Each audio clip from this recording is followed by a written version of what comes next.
Hey everyone, I am the Chosen One Legend here, as always joined by my co-host, Hi, I'm Kai, also known as Fascurreyn.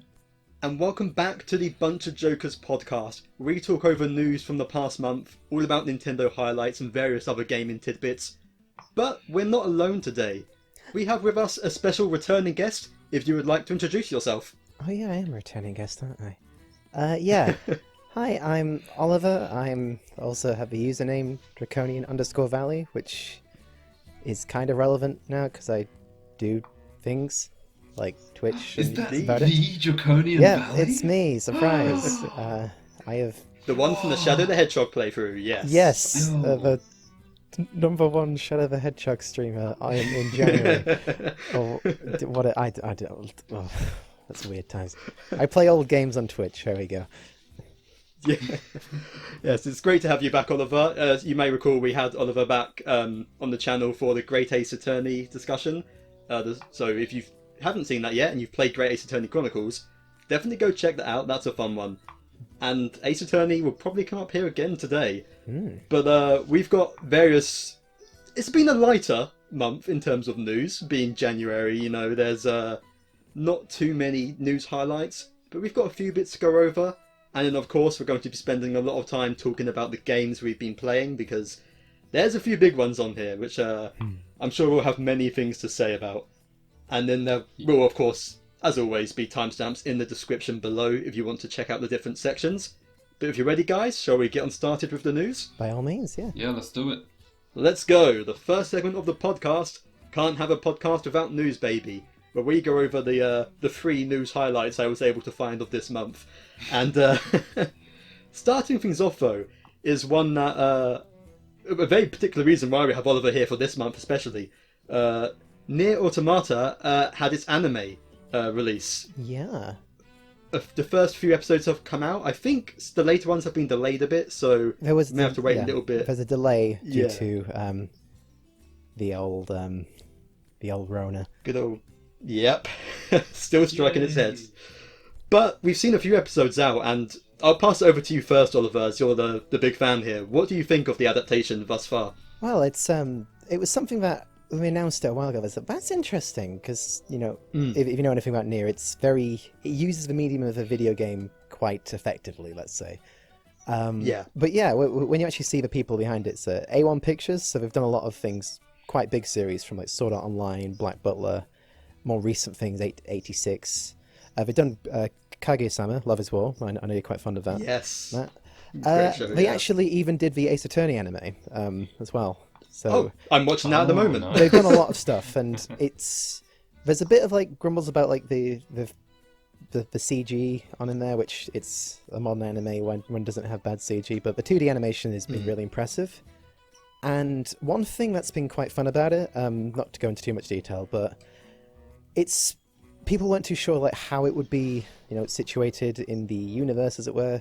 If you know anything about the Nier verse, as it were, there's more than just Automata. There's stuff before and beyond that. And there's like really subtle Easter eggs. Well, they're not so subtle Easter eggs in some cases, but they're referencing the other games as well. So there's like nice little tidbits. And yeah, it's just been a really nice adaptation so far. Like accurate enough, but doing its thing in its own way. It's a good little presentation, and it's not that you have to play the game to understand, but also it doesn't feel like it's just going to be a substitute to watching the game. So basically, if you like the anime, play the game. If you like the game, watch the anime. Yeah. It's been pretty That's fun cool. so far. Yeah, I've really enjoyed I think it's the first 3 episodes that I've Yeah. watched at least. And, I mean, like you said, there was some bits with, like, the CG bits with the mechs that were a bit off, but other than that tiny detail, which isn't a big deal, the animation is beautiful. Hearing the music from the game in there, Well, yeah. just returning... I mean, it goes without saying that it's beautiful and very atmospheric.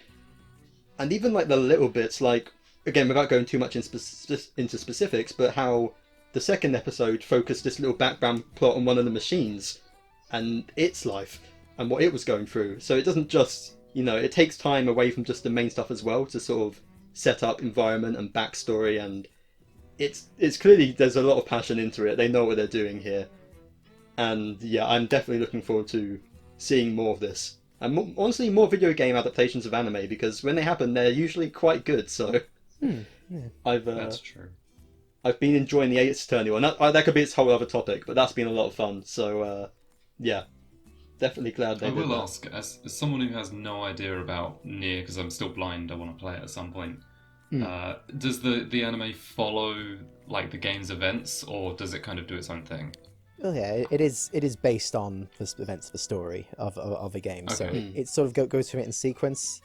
But as I said, it's an adaptation of it, so obviously it's probably not going to cover everything, and you're not going to be seeing too much details of everything. And I don't expect it to touch on all the side quests, but there have been some references to like some side quests in like the background or so, which is quite That's interesting. pretty cool. You know, it's like if you know, it's like, wait a minute, that's cool. Whereas other people are, Yeah. a little background detail, that's all, or whatever. But I mean, you know, I'm gonna say consume it all. If you haven't played it, do play it, because it's also a good game. It's not just me saying it as And one it's of on my the favorite Switch series. now. It is. That's the thing. Oh, Like, yeah. it's the ports. I've not actually picked it up myself, but from people I know who have, it's a really impressive port, which is Yeah. very well. It's like a coin toss of ports. It's either, you know, really good and runs really well and is able to convey the game perfectly, or it's Kingdom Hearts. Hey. True. Oh, that's cool then. I'll get around to it eventually, I swear. It's in the same boat as Astral Chain as it stands. Okay, so Add it to the long list. okay, But now moving on to our next news topic here, we got another big drop. This time on NSO. Goldeneye finally released here, the big one that we've been waiting for. Us three actually played it together with our friend James, and it was an experience. It's so fun. it's Yeah, it was something. Well, yeah. How about because I know yourself, Matt. You know, you clearly had some experience, and my experience is mostly from when I was younger, when I was like excited to kill one person in multiplayer, just out of an entire game. If I got one kill, that was a good game. Whereas, as you said, you were like comparing yourself to like going head to head with your like family members. So, meanwhile, we have you know, the GoldenEye first time experience with a certain individual here. So Yeah, how did you find that then, Kai? Yeah. Oh, the controls felt absolutely terrible and I loved it. It was... God, the controls, yeah, they were just so miserable. But at the same time, like, the actual game and, like, slowly getting used to it was quite a fun experience. There was a point where you couldn't really tell, but I was absolutely dying. Like, I had tears in my eyes during the round where we were just slapping each other. Slap Oh, his yeah. own All I did the whole round was run in circles because the moment I tried aiming, I just could not do anything. So, there's a lot of fun to be had there. So, yeah, I had a good time. I'm hoping that maybe I can find some way to get used to the controls a bit quicker. It's the whole. I know they've been saying there's like methods to like change it up or use like multiple different aligned Joy-Cons, and I gave it a go, but it didn't feel right. Like playing it like Yeah. traditionally, it was like it just doesn't feel right. I like feeling the old like jankiness, I guess, and the whole fun, I guess, is like everyone's playing on the same level of Yeah. silly controls, and you know, even by itself, like the single player is quite fun by itself. I've been going through that this week when I've been able to have time to, and it's just a huge wave of nostalgia, and it's like you can tell it's come a long way, but also it kind of does hold up in a way. You can see it's good to see like the early days of like that whole like arena-based multiplayer shooter, which we've come to like just see everywhere, but to actually experience Yeah. that. But it was, as we were saying, like when they announced the Switch Online, all those sorts of things, like, oh, it'd be cool if they did N64 games. If they do N64 games, we get Mario Kart and even GoldenEye Online. And it's like, oh, GoldenEye Online multiplayer, how cool would that be? And then when they announced it in the Direct, I think it was probably one of the biggest announcements of the entire Direct for some people, probably myself yeah. included, actually. It's like, I don't care what Tears of the Kingdom, what's that? GoldenEye 64 online multiplayer. Just, and yeah, playing it all together, just even, you know, Switch Online, you still have to use the same split screen, which is honestly, that's part of the entire fun, you know, screen sharing and, you know, screen sniping, as it were. It's just Yes. the proper old classic experience, so we can now experience it much easier. Yeah, it's just making it so much more accessible is the fun part. Because, like I said, I've played it a bit before. My uncle gave me his old Nintendo 64, and from now and then, when he comes over, we'll play it. And over the years, I've gradually been able to usurp him over time. But when he comes over, we have to like dig out the old Nintendo 64, plug it in, untangle all the controllers, and hand it here. The fact we can just boot up your Nintendo Switch in handheld, and within a minute, four of us in different parts of the country are playing online together. It's just great. I mean, This being is able the to play first that way. instance of that, right? For Goldeneye, yes. Even funnily enough, it's released on the Xbox at the same time. But it doesn't have online on Xbox, only Nintendo, which is That's a weird mad. thing to think about. But I guess Nintendo got the rights to it or whatever. Well, I guess it's how so it's how it handles, because like with the Switch Online, it's like, you know, specifically four people like viewing the same screen as opposed to like multiple instances. If that makes sense. So it kind of makes sense That's in true. that because it's not technically true online multiplayer. You're playing local multiplayer. It's just the other three people are in, you know, completely different places. And Yeah. but yeah, it's just been fun going back to it and getting other people involved as well. And that's sort of the fun of the whole Switch Online thingy, just getting to experience all the old games. And this was, out of all the 64 games I can think of, like, probably number one. Like, really happy to see Mario Kart and F-Zero, but that was the one which, because it was always a bit of doubt as well that it was actually coming out because of the whole licensing. It was like, well, we're going to eventually get F-Zero, right? And obviously Mario Kart was there day one, but it's like, are we going to get Golden? I don't think we're going to get Goldeneye. And then, obviously, it was very good to see that. The only thing I want now is I want the original Smash Bros. Because I've never got to play that before. That would So I wanna... that would be really good, actually. That too. I suppose that's the only thing left I can think of now. The only big one, at least, I think. Yeah. Well, that maybe Conker's Bad Fur Day, but I don't see them adding that. That seems less likely, but could you imagine? That's next in line. Smash Bros or Conker, either or would be finish off the entire thing. I'll be happy with either. But let's move on to our final news topic for this month, which is maybe a bit of a downer. Depends how you look at it. Rumours are speculating or going around about E3 that neither of the big three companies, Sony, Microsoft, or Nintendo, will be there. And, I mean, this feels like it's always been a little while coming. E3's been dropping off in notoriety for years, especially it struggled to deal with it after COVID and they had to do it separately. But, I don't know, what do you guys think about this? Do you think it's important or do you not really care? It's a bit of a mix, really, because, you know, it's great to have it all in E3, and I think it's best when it's all that one big event that everyone takes part in and everything.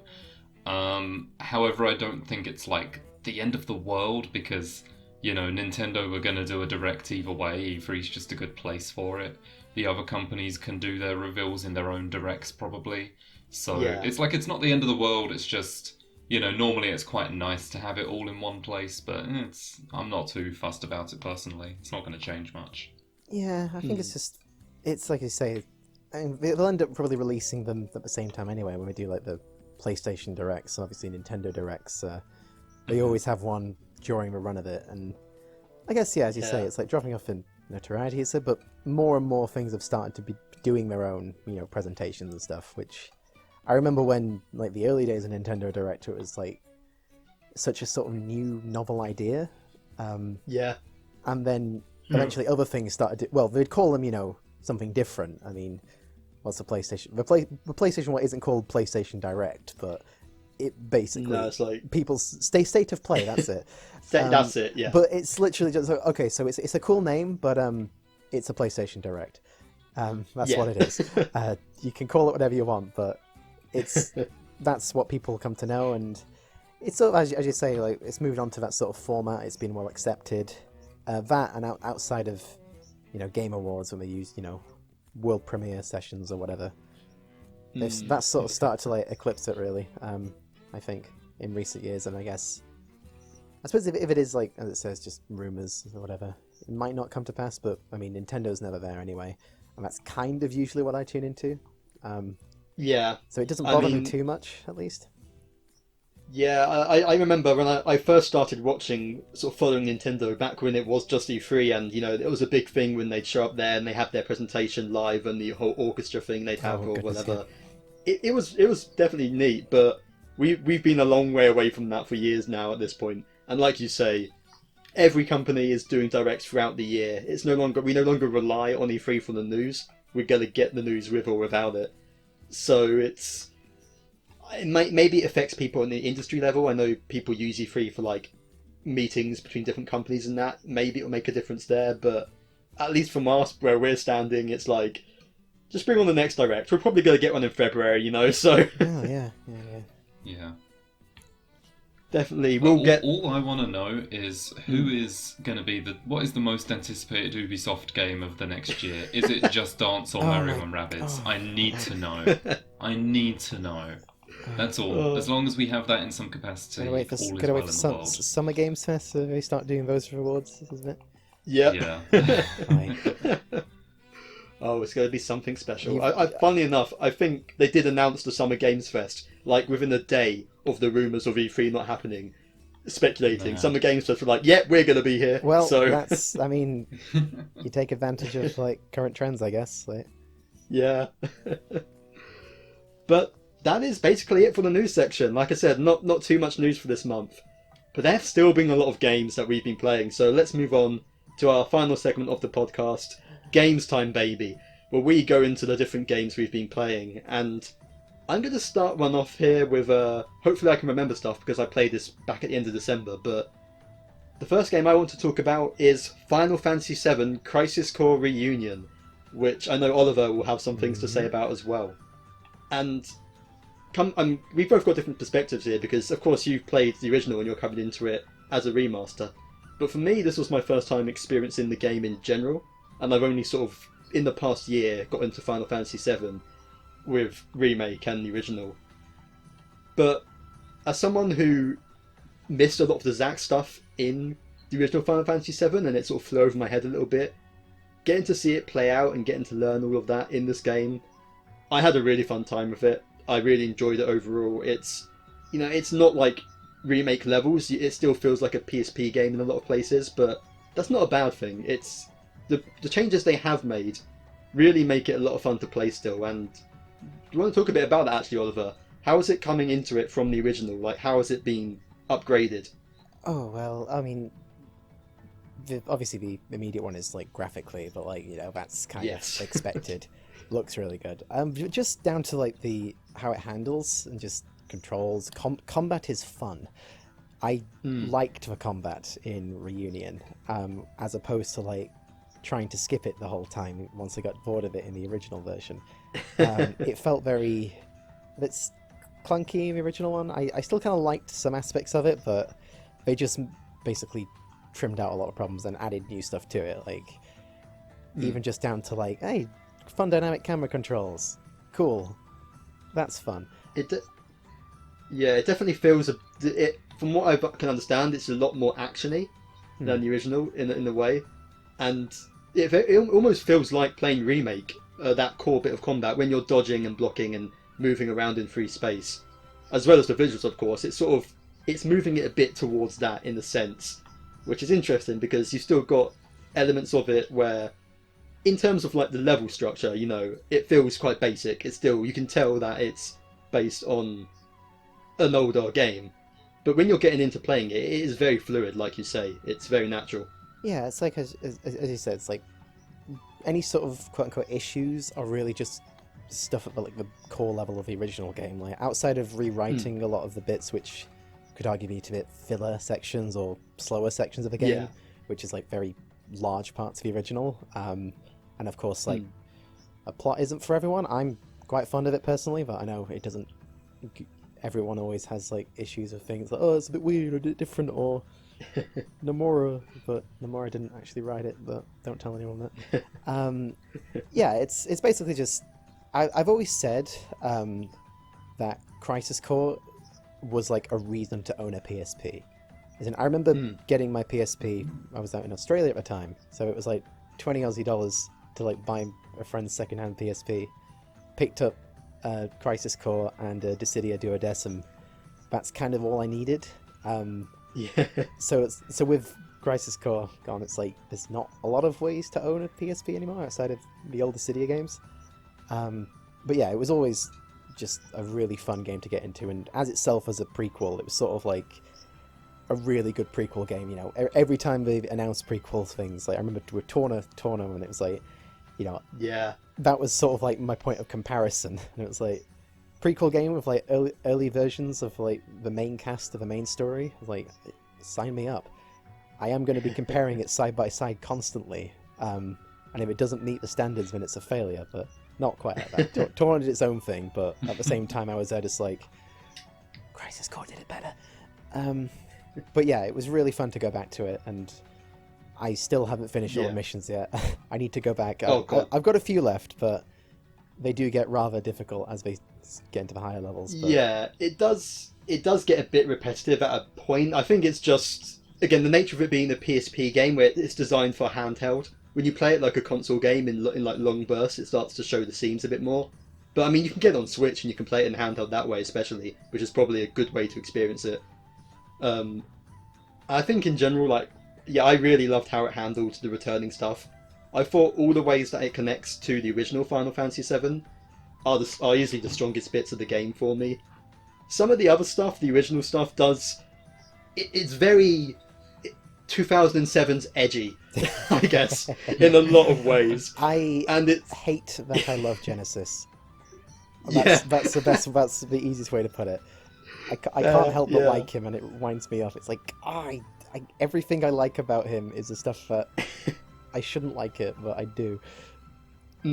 It's definitely got that feeling of like, look how deep we are, and like even some of the bits like, you know, we've got a character who we're going to compare to an angel. Let's call him Angel. Yeah, you know, it's there's not much subtlety in its storytelling in that element, but it's still fun, and it's very much of its time, which you can have fun with it.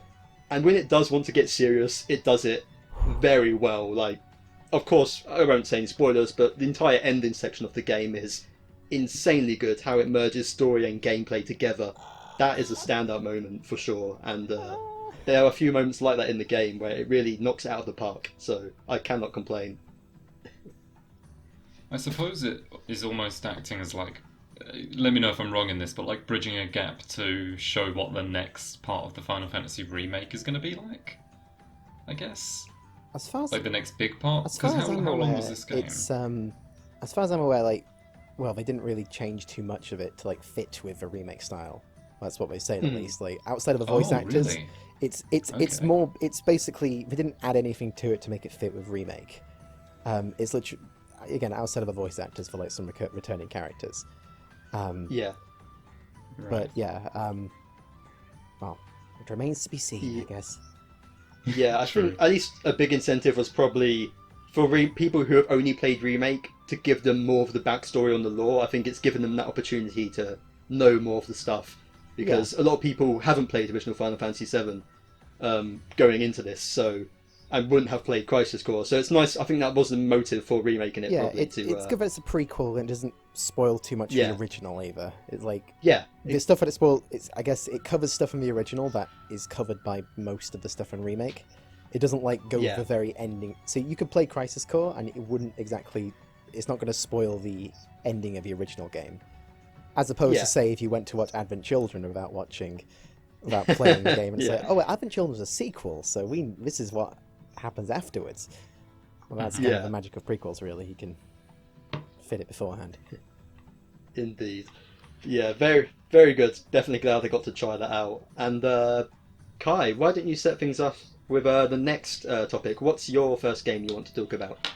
So the first game I want to talk about is something I played on stream, a game demo called Project Eden's Garden. As you're both vaguely familiar, or possibly more familiar. So, as a bit of backstory, this is it's a fan game based on the Danganronpa series. There's loads of these types of fan games, and normally none of them make it past chapter 1, let alone being games. So, when I saw the trailer about a year and a half ago, I was like, this looks really cool, and I'm going to follow the development and fully expect it to fail. But believe it or not, it actually did release a demo last month of, well, I say a demo, it's the prologue chapter, and like, wow. I mean, I say for a fan game, even disregarding the fact it's a fan game, it's really good quality. like, you sort of have the game where you're playing as this main character he's a bit smarmy, he's a bit confident in himself, and he meets all these other people who are really good at the thing that they do. Then they're all like trapped, figuring out the mystery of why they've been locked in some random place. And I just think that the prologue demo does a really good job of showing how high quality the game could be. So I thoroughly enjoyed it. I only watched the first stream of yours doing it, but if I hadn't have known if you hadn't told me it was a fan game, I would have fully believed it was an official release. The quality is definitely there. Yeah, I ended up basically being recommended it, sort of playing it as you were about to stream it. And I was like, I know I'm going to play this myself, so I sort of skipped out on the first stream initially. But yeah, as you were saying, like, you see the fangan rompers, as they call it. Yes. Sometimes it's like they end up releasing a trailer, they do the art for the characters, they show off their talents, and then that's all you see. You see the art, they look to hire voice actors, and at most, if it goes well, they'll make it into like a YouTube series that might finish the whole thing, but probably won't be released as a game. Whereas, you play the demo and you start playing it, it's like, well, this feels like a game, like the main series games. And then you get into like the quality of the art, the voice acting, the music, even down to like the UI and the presentation. So it just feels like just one of the games of the series. And it's sort of made me want to go back to the old ones while I'm waiting.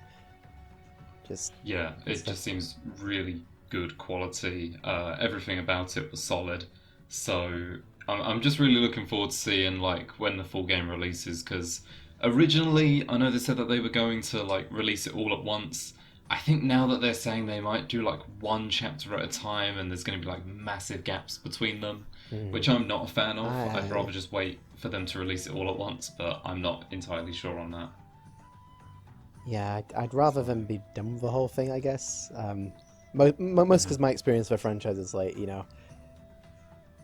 doing a couple of chapters in like a day, and a 4 a.m. gaming session, because you just get so hooked to it. Like I am with Ace Attorney, really, but like... Yeah. On the plus side, though, is that like the demo showed that they've clearly got everything in the game working. Like the engine is good, all the text boxes, and especially the trial works, because I've heard so many horror stories about how to program those trials to work. People can make a visual novel nice and easy, and then they can move around the visual novel world nice and easy. When you got to do something different with trials, which aren't usually in visual novels, then that's when people have trouble for it. And so you can't really have a Danganronpa without trials, because that's the whole part of it. And this happened to do it really, really well. And like I said, it feels authentic. Yeah, this is definitely the best a trial has ever looked in these fan games. So because all of that is already there, it kind of tells me that development isn't going to... I mean, it's still going to be like a lot of work, don't get me wrong, but it's clear that like the foundations are already so well made that all they have to do is basically write all the things in and program all the right things in. But like the base is definitely there, the platform is there, that they can now just finish it, hopefully, because I really am looking forward to it, and I need to start making my predictions on what's going to happen, because I've not done that yet. Yeah, definitely looks interesting from what I played. Danganronpa's, now that I'm sort of going through the Ace Attorney and I finished the original trilogy, maybe I'll add that onto my list, but you guys know how the backlog is. It's ever growing, but yeah. It's natural progression, at least, I guess. Yeah, true. And Oliver, on the note of the ever-growing backlog of games, what is something else you've been playing recently? Well, sort of less of a backlog and kind of more, I guess, more actively in the front of things I do. I'll keep it small, this sort of double feature, really, of what I've been going up to. Speaking of Nier, I've been getting a lot into the the mobile game, the Reincarnation, because that recently finished. Like it's it has like an ongoing story arc for the past year, and they recently finished that up to outstanding effect. And I'm just like, okay, now what? But that's just been really, really nice just to get into. Like, I guess I'm personally in that getting a lot more invested into it, getting access to more like the harder content that I wasn't able to do previously. That's just been quite fun as an ongoing thing, and I guess also, you know me, I've been involved in 14 as well, Final Fantasy 14. That is. Recently, we had there's a recent patch which added a bunch of new content. So Alliance raids, I quite like. They're like 24-man bits of content, which are always really impressive. And it's also been nice recently. There's been a new Ultimate raid, which is like the highest, the super end content, which like the minimal percentage of people actually manage to clear, and it's like designed for the best players in the world. There's actually been the ongoing world first race, so people keep track of like, who beats it first, and there's been a lot of interesting atmosphere and drama around that, which is just nice to look into, because it's like, I am not going to touch this content in several years. I don't even think I'm even going to be able to clear it, even if I look at it. So, Oliver, you mean you don't want to take Carl for it right now? You don't want to... Well... I mean, well, I'm pretty sure he's actually preparing, and he's actually doing some progress on like an older one with some of his other friends, and it's like, okay, I mean, you're an Ultimate Raider now, mate, you've got no excuse. So, but yeah, it's just been cool sort of like sitting in the back and watching things unfold while I do the more casual content, like I say, do the Alliance raids, or just do the Island Sanctuary, which is like a farming sim in the game, which is just really cute, and you just make like an island sanctuary and gather resources and look after animals, and MMO, lots of things to do. That's been occupying a lot of my time when I've been able to do things, but I've been having time for other little games as well, so yeah. I continually hear so many good things about Final Fantasy 14, not just like in the meme sense, but in general as well, of like how fun it is. I wish I was. I struggled to pay attention with one game for too long, but I hear there's so much variety that maybe that wouldn't be the case in 14. So, there's always a free trial. I have heard about this free trial. I could, but like I do know of a copy of that stuff by heart, but I'm not going to subject you to that today. Well, to quickly change your topic off that before we go down that rabbit hole, I guess I shall move on to my next game I've been talking about that I've been playing this month, and that is Ace Attorney 3, Trials and Tribulations. I finally finished the original trilogy, which I've been going through over the past 6 months or so, a bit longer, and man, they ended on a high note. What a game that was. Oh, man. It doesn't quite get to great Ace Attorney levels for me, but it's so damn close, especially that final case. And the fact that I'm saying that about, a game that's 15 years old as well is high praise in itself. But it just, the way it perfectly tells its own story within its own game, and it, from the first case of that game, but also bringing in things from game 1 and game 2 as well. It sort of takes all the best bits of both. Things like, I thought was sort of a bit of a, I enjoyed it a lot, but it was a bit weaker. I feel like some of the logic in it was a bit iffy, and it was a bit overly difficult in places, quite punishing. They corrected a lot of that in this game. It felt a lot more fair, and it pushed you in the right direction. But it took things from 2 that I loved, like the Cyclops. You've got Pearl back, who's a great character. Yeah. Of course, I didn't even mention, I forgot to mention, I realised when I was talking about Ace Attorney 2, how I liked Francisco von Karma was a fun prosecutor in that game. Oh. And now we've got Godot in 3. Did I pronounce that right? Yeah. Is it Godot? Godot. Good. I'm literally the episode. Yeah, I'm literally the episode before I meet him in the anime. Ooh. So I was like, I'm just gonna take a gamble. I'm pretty sure it's Godot. Yeah. But yeah, he really grew on me over the course of the game. I feel like the way he builds up and the way his character, you learn about how he fits into the wider picture is really interesting. I mean, if I were to go into spoilers here, we'd be here a while, so I won't go down that rabbit hole. No, I could talk about the game for hours. Yeah, that final case, man, it is just perfect, isn't it? Bridge to Turnabout is like, for me, I think, like, as you say, like, Greatest Attorney, like, works by itself to, like, build up something over the course of, like, 2 whole games. Yeah. But I think for me, like, the whole nostalgia just around the original trilogy, I mean, Trial and Tribulations is just peak Ace Attorney, to be honest. Like, you've got your, you know, it's did the whole spanning case from, like, case 1 in that game leads to case, I guess, also 4 and 5 in Trial and Tribulations. You've got some pretty, by the series standards, the filler episodes are quite good too. You got some really fun characters in there, like the wonderful Luke Atme. Yes. And the whole bunch of that. And then, of course, but like the whole thing's involving just everything in the overall cases. From like Dahlia Hawthorne is like one of my favorite characters in the entire Ace Attorney franchise. Absolutely, yeah. Design alone, beautiful. Theme, beautiful. And then, yeah, more stuff like that. I mean, speaking of themes, music. I don't need to say much more. Like, yeah, the special blend mix of like the whole thing, which I, well, it literally, the special blend mix is the thing used in the one trailer, which literally got me into the entire franchise. So there's a soft spot in my heart there for Trial and Tribulations, but yeah. I will say thanks for like keeping keeping us informed, like giving you like sort of running thoughts and stuff. It's really entertaining. Yes. Like, in lieu of streaming, don't expect to stream it all, but like having a sort of update and knowing where you are at the game, like you're about to get to this cool point, and then I just see a big block and it's like there's going to be some like gushing in here, and it's like yep, there we go. He's got to it. He's having fun. Yeah. It's been really satisfying, and yeah, well done. You made some good progress. Thank you very much. Thank you for reading it through. It's really fun. It's just a fun game to talk about as you play it. Like I can see why you streamed Great Ace Attorney, Kai. It's that kind of game where when you have the interactivity,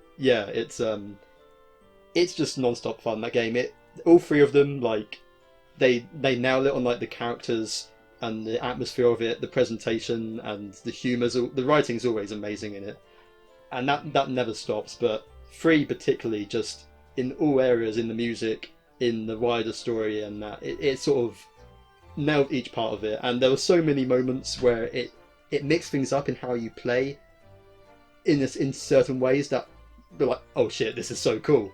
It constantly had that, and there were constantly moments that got me having a stupid smile on my face from like the hype of a certain moment building. Yep. You can think of obviously the big final moment in the game, your final presentation thing you have to present.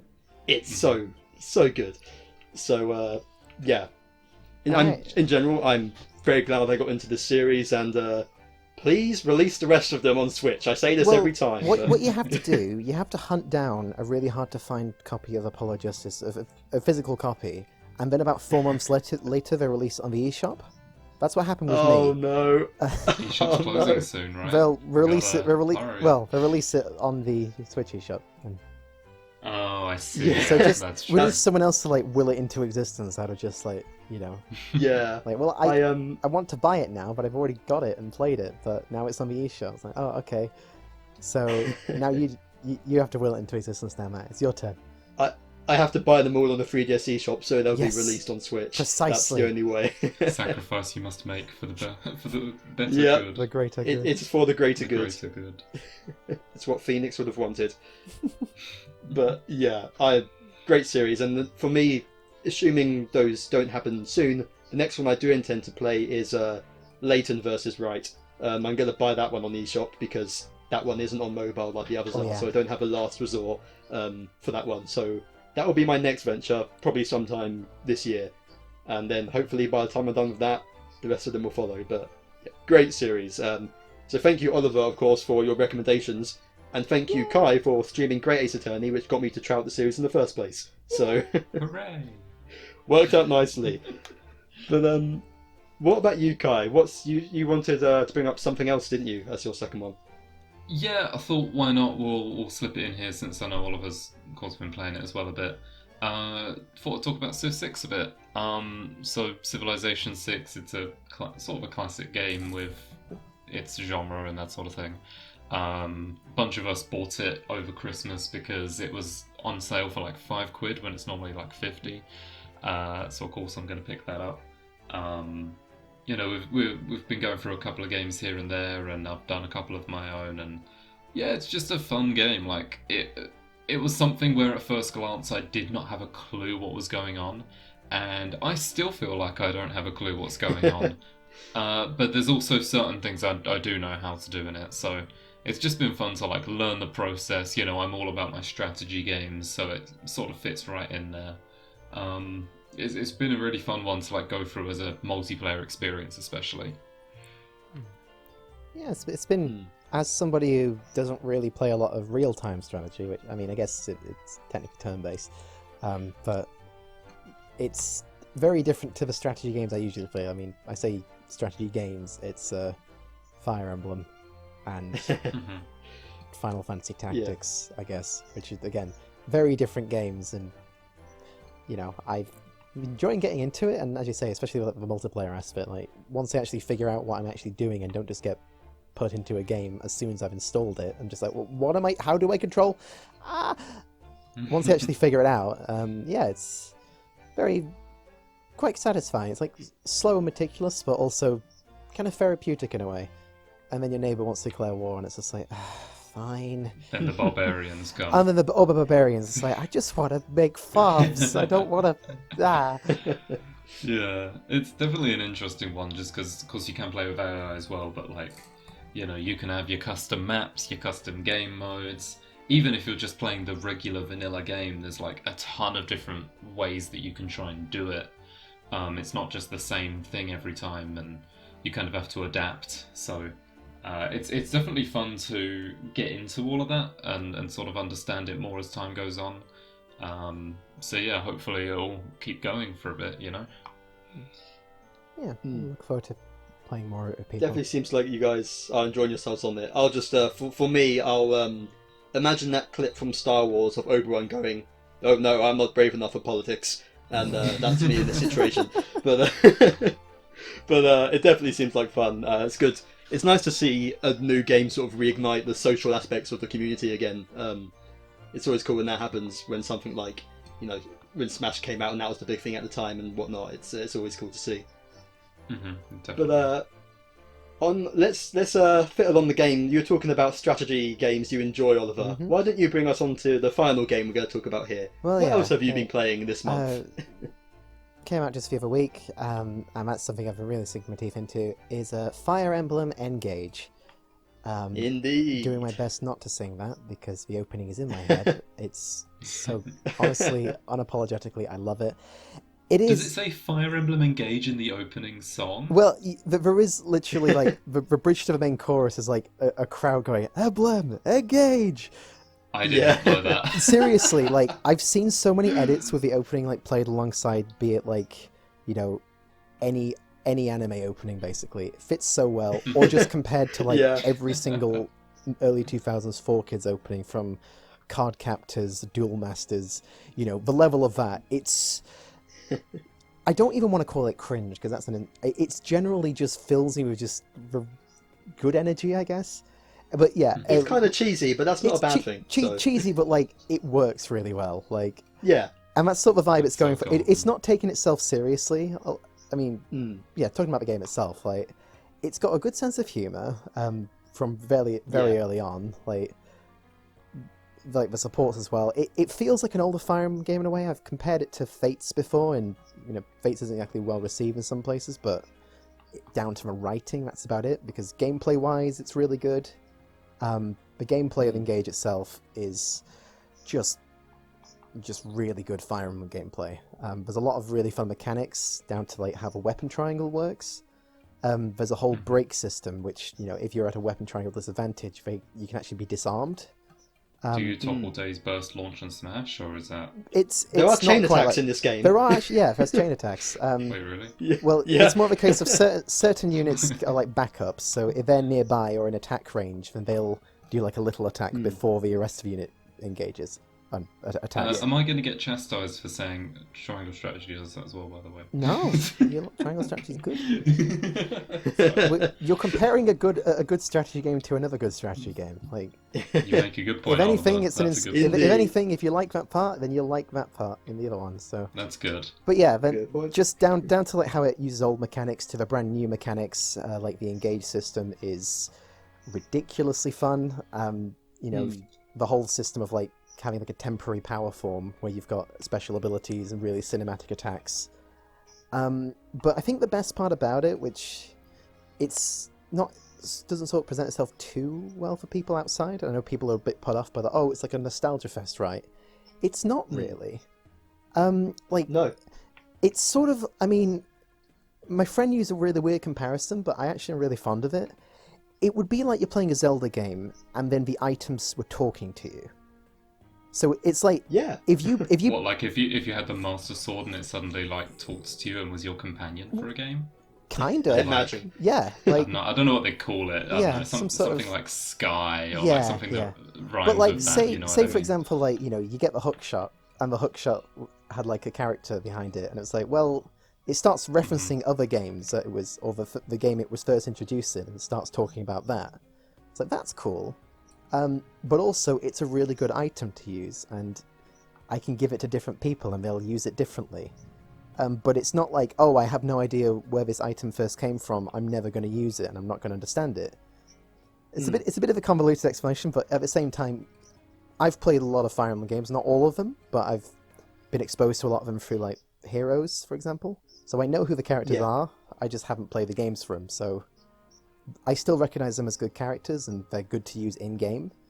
And then it's just a case of, if I see someone I do know, then it's like, oh, wow, this is really cool, I know that person, and then, obviously, investment on that side. But yeah, presentation-wise, it looks really good. I mean, that's something that, Free Houses was criticised a little bit on, because it was a bit, not bland, but murky, certainly a bit lacking in the department. Yeah. Whereas it definitely isn't here, It's so vibrant. Very, very colourful. Like, not, everyone's like, it's like, the character designs very colourful. Very unique character designs across the board. To like the battle animations are really, really impressive. Like, everyone's got like a unique crit animation. I will say on that, I've been seeing those clips of like when you like fight the ring characters. Yeah. In that world, and there's just been fights where like no one hits each other.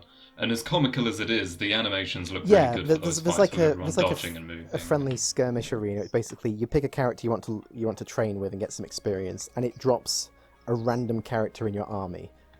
So so it could be like, okay, I'm going to train my cavalier character. He's pretty strong. He hits quite hard, and it drops the like mage you get at the start of the game that you haven't touched since, and it's like, this will be a fair fight. Oh, never mind. Just you look at the damage numbers. It's like 0%, 20% chance to hit, 1% crit.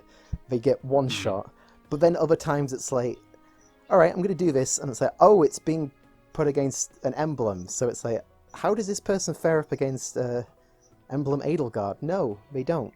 One shot. But you still get experience through it. But yeah, it's just been really satisfying, really fun. Like, it doesn't take a long time in between missions like Free Houses was. Like, the whole Somniel home base thing. There's a lot of things to do around it, but none of them feel essential.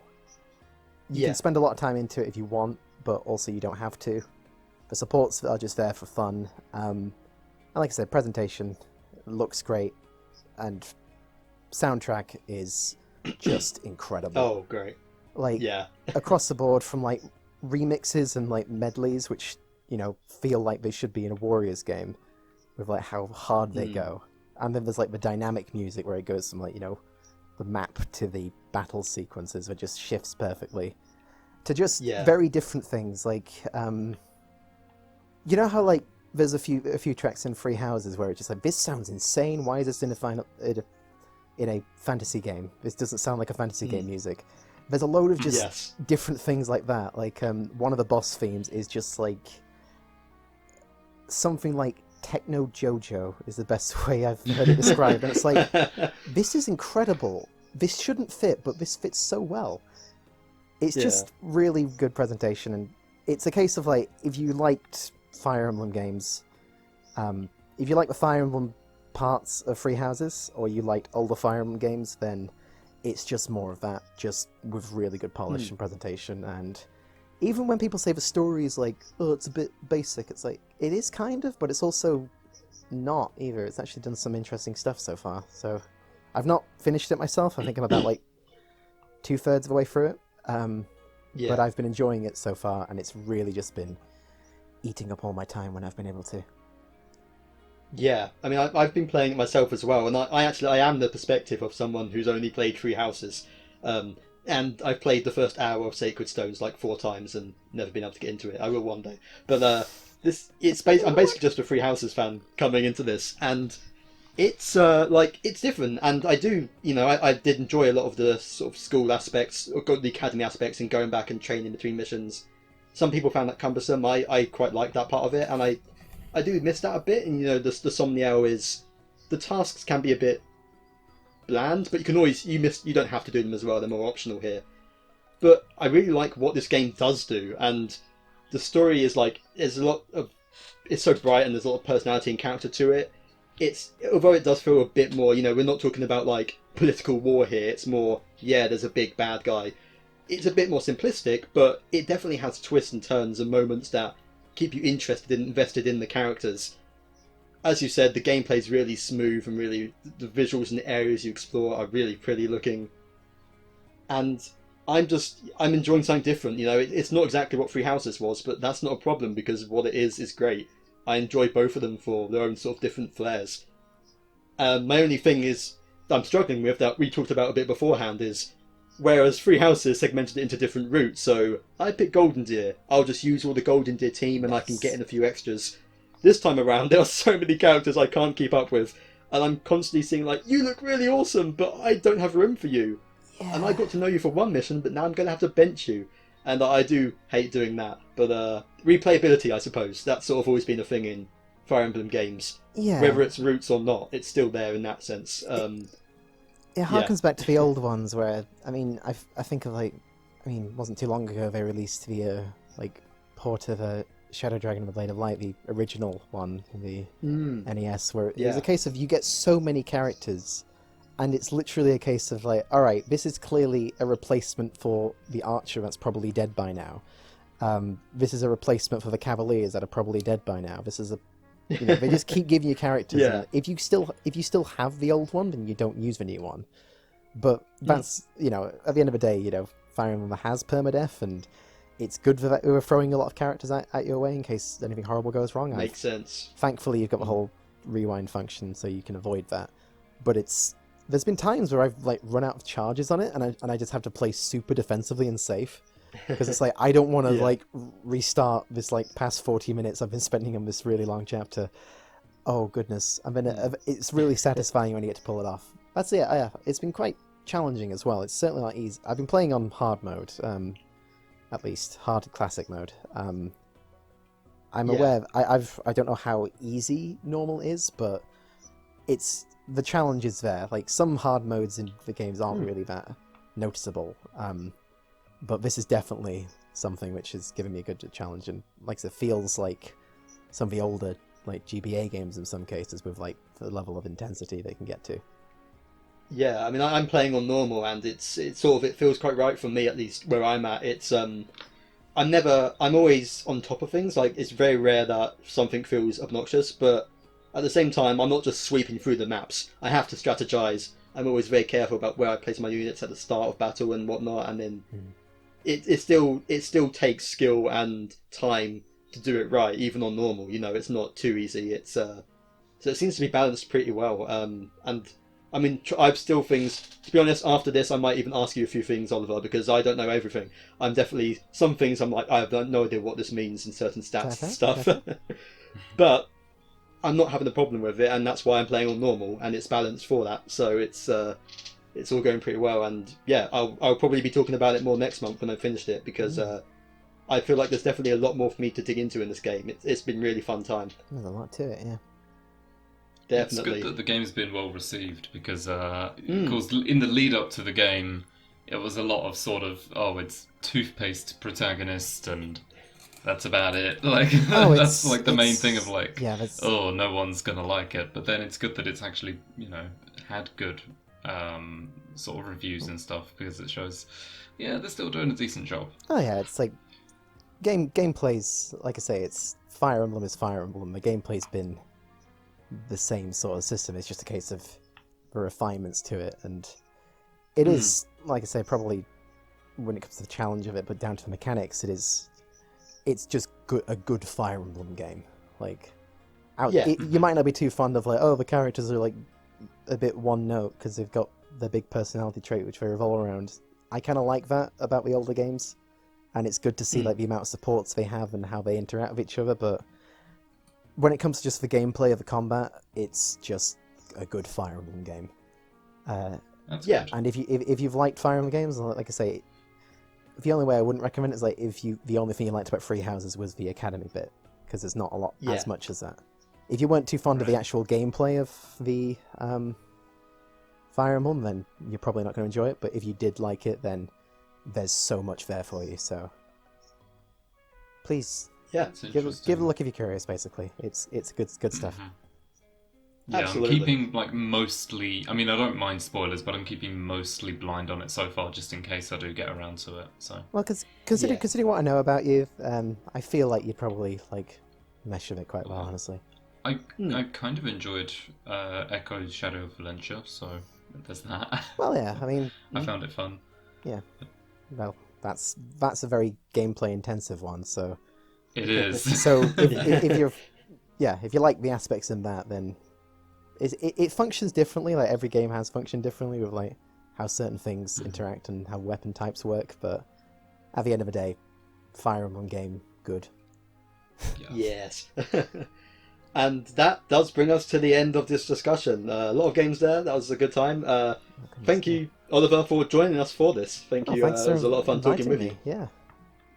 No problem. We're definitely looking forward to having you back at some point whenever the right moment strikes. Please do. But until then, where else can people find you at, Oliver? Well, as mentioned all the way at the beginning, I technically do streams now. So I've got I occasionally stream on Twitch like a couple of times a week. Maybe like Wednesdays, Thursdays.